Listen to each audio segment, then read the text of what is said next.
operated very consistently within the ethic guidelines I had as Secretary of the Treasury. And when it became clear that we had some very significant issues with Goldman Sachs and with why didn't you recuse yourself with Morgan Stanley, what I did then, it would have been very wrong for me to recuse myself. What I did was I went and got a waiver from the ethics agreement, because when we had concerns... Who is in charge of the ethics agreement? What? Who's in charge of the ethics agreement that you got a waiver? We have a Office of Ethics at Treasury, and we have a White House ethics office. So you got it from the legal counsel from the White House? We got it from the Government Ethics Office. So we had Snow, we had Paulson, now we have Geithner. All these people cut from the same bowl of cloth. These are not independent Treasury secretaries. They're part of the problem, not part of any solution. And it would have been nice to see President Obama effect some change in Treasury, but of course, he went and got a Wall Street insider as his Treasury Secretary. Everything that's speculative, parasitical, cancerous, bloated from all these administrations, going back to Carter and even beyond, comes together in the Obama administration. With Volcker, with Summers, who's part of the economic crimes under Clinton, the guy who brought you derivatives and the abolition of the Glass-Steagall firewall. You could not have gotten a more perfect setup for a takeover from a previous government, the Bush regime, than the Obama regime. Now, there are some authors out there already saying that it's the same bunch, and it's true. It's the same bankers who put the same boys forward. Obama, far from helping the public and giving them something new or giving them more power and say over their own affairs, has actually sided immediately with the bankers who once again have robbed the public blind, and now they must get bailed out by your tax money. Obama does it all with left cover. He makes you think that he's somehow different from Bush, that this is somehow benevolent, that he cares about the poor. And in reality, this is the cruelest hoax and the most bogus sham. Obama is 1,000% devoted to Wall Street interests. When Wall Street says jump, Obama jumps. And again, it's about $30 to $40 for the bankers for every dollar that ever reaches an unemployed person or somebody who's on food stamps or some infrastructure building for highways. The hope with the Obama administration was that it would move us beyond this. But unfortunately, what we're seeing more and more is that Obama has brought in many of the economists who bought into the system in the past. Larry Summers is a very good example. And so many of his economists, many of the people there, you can really almost at this point relate Obama to Hoover, who did something similar in his presidency, as opposed to Franklin Roosevelt, for example, who brought in a very fresh team.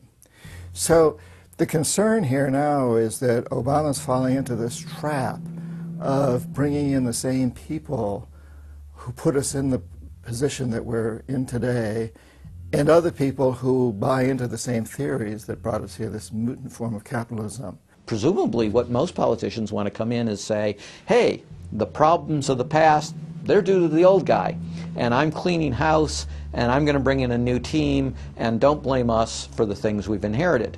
Can't say, you know, those policies of the past that came before were insane, because you got the guy that was one of the key architects of those policies. People need to stop having allegiance to their political party. They need to have allegiance to the Bill of Rights, the Constitution, and what has made our republic so special. The basic human rights and dignity that every citizen of this country inherently has. Not because it's some right given to us by government, but because our Bill of Rights, our Constitution, enshrines that these are inalienable rights given to us by God, that we inherently have as sentient, free, conscious beings. But instead the public cheers on the Republicans as they win, or cheers on the Democrats as they defeat the Republicans. It's an endless, staged, gladiatorial event, special interest own both parties, and they project this false left-right paradigm up as like a movie screen.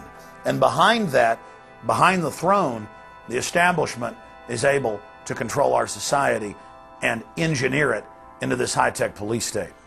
If you try to let the finance oligarchs who created the crisis turn around and say they're the doctors who are going to get you out of the crisis, they will dig you deeper and deeper into the bottomless abyss of world economic depression, financial collapse, and disintegration.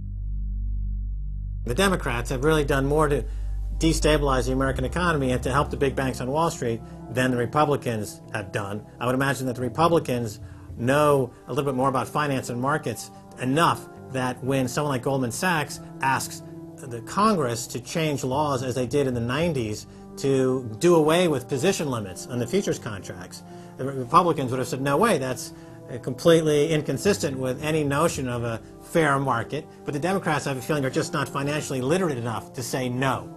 And I think that Goldman has very shrewdly positioned themselves with the Democrats, because the Democrats typically, like many NGOs that I've run into, they seem to have a complete inability to comprehend these issues of markets and finance and how it relates to social justice.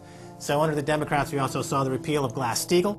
Glass-Steagall said there's an inherent conflict of interest between the commercial banking side, which is the lending side, and the investment banking side, which is taking an ownership position. And we have to end this conflict of interest by separating these two entities. You can have investment banks and you can have commercial banks, but they have to be separate. Do you think that the repeal of Glass-Steagall was a tragic mistake? No, I don't think so. You could be a commercial bank like Chase Manhattan, or you could be an investment house like J.P. Morgan, or a bank like Bank of America, or an investment house like Merrill Lynch. But you couldn't be both. And as the 90s went on, the screaming hyenas of Wall Street were demanding that this prohibition, this regulation, be abolished. This was an illegal and inappropriate form of casino.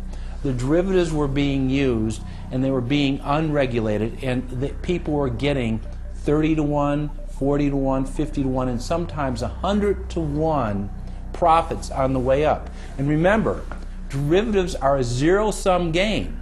So there's nothing there. It's not like a piece of stock in General Electric or Ford or something like that where there's supposed to be some value. Derivatives have no value. But the very people, Summers and Gettner and all the people at Goldman Sachs and J.P. Morgan who created these things made not millions or billions but trillions on the way up. And now that these things are crashing, the very same folks are now put in charge of regulating these things and in charge of the bailout, and they are giving money to the very rascals that created this problem, took the profits. The problem cannot be fixed. And this is on Obama's watch right now. You have so many different schemes and mechanisms at play. It's sort of like after there's a blackout, you know, people in some parts of the country have been known to loot the local stores. You know, they go in, they grab the televisions, and they grab the stereos. And basically that's what the Wall Street gang has done. They've just engaged in this massive looting of money from their own companies and now from the U.S. Treasury. There was a lady called Brooksley Born. She was the head of the Commodity Futures Trading Commission under Clinton. And she said, look, we have these derivatives. Why don't we at least make them reportable so we know how many there are and where they are? And she writes in a biographical account, she said, I picked up the phone and Larry Summers was screaming at me that I was interfering with the wonderful inventiveness and ingenuity of Wall Street and their ability to come up with new financial products, such as these derivatives. Brooksley Born was the chair of the Commodities Future Trading Commission, CFTC, which regulates many financial derivatives. And she said there's a grave danger out there in the form of these credit default swaps. And credit default swaps are an exotic financial derivative, or moderately exotic financial derivative, were sold on a bright, shining lie that they were supposed to make markets more efficient. In fact, they allow utterly insane gambles and